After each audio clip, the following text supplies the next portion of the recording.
Hello, here's another instalment of Chitlins con Carne, and we're going to start looking at the very first chorus. That terminology means the first go round the sequence, so the first go round the 12-bar sequence in this case. So just remember we're in C, so our predominant language is, or vocabulary is the minor pentatonic and the major pentatonic as well. And he's also using the blues scale. That's mostly what he's using throughout it. There's a few bits and pieces of the other two scales. It's mostly the blues scale. So make sure that you know that in the two positions that he's using, which is mostly this one and then this one as well. Okay, so once you know those, it's going to make it a lot easier for you to actually learn the solo. Sometimes you can make the mistake of just reading tablature or reading a solo in notation and not actually understanding what the improviser is thinking underneath. So if he's thinking in a certain scale or thinking in a certain key center, because sometimes you don't think in scales, you just think in a kind of key center, then it's easy to understand what he's doing and then to extrapolate that out into your own playing and actually use that in a creative way rather than just becoming a carbon copy of Kenny Burrell when he played Chitlins con Carne. So you can be a bit more creative with it. So it's important to know that what scale he's using. So he's predominantly thinking in the C blues scale. So this is the actual solo. So I'll give you a run through it. He does this pickup just before, which is like a little lead in to the 12 bar. So 1, 2, 3, 4, 1, 2, 3, 4, 1, 2, 3, 4, 1, 2, 3, 4, 1. 3,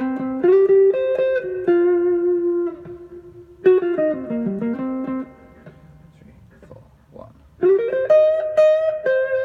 And that's the pickup into the second chorus. So let's just break down what he's doing there. The first part of it, he's actually swinging that pretty hard. And then, so he's doing a couple of chord grabs in there as well. I didn't play those just then, but let's just keep it simple and actually learn the solo first, then we can look at all the chord grabs a little bit later on. So he's swinging pretty hard on that one in this position. And then he just literally runs down the pentatonic scale, the minor pentatonic scale, so without the blue note, in this position. Now, he doesn't swing that's straight. So he's making it interesting by varying the rhythm, and that's something you can do in your own solos. And then here, so he's actually going between the two positions there, and you back to using the blues scale again, and again another different rhythm. So here, instead of swinging or going straight, what he's actually doing is doing a semiquaver followed by a dotted quaver. So you get this kind of like staccato, kind of skipping kind of rhythm.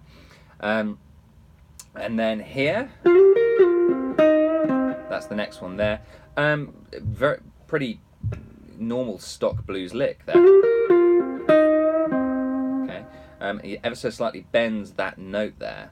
Now he's not bending it a semitone and he's not bending it a tone. It's actually a quarter tone, somewhere in between. For those of you that play sitar out there, then quarter tones are a normal thing. On guitar, it's somewhere between these two frets. Okay, so you have to literally use your ear like that and just bend it ever so slightly. So there. So again, back to minor pentatonic, and then here. That's a really cool little slippery line. And he's going into the notes by sliding in, a little glissando in, and then going into the blue note there, back into note of F, and then at the end, okay, there he's using that kind of triplet kind of sound again, just like that he did there, and that's using the blues scale again. So you can see in this particular chorus, his main vocabulary is quite simple because he's using just the blues scale and the minor pentatonic, but the rhythm is quite complex. So think about that in your own solos, learn what Kenny Burrell is doing, and then just go online, go to YouTube and get yourself maybe just type in Chitlins Carne backing track and something should come up. If not, then just a blues in C, but more of a kind of, here it's more of a kind of Latin blues. So have fun with that this week. Any problems, any questions, just drop me a message. And don't forget, if you want the transcription, I do have it in notation and tablature. So have fun, and I'll see you for the next instalment next week.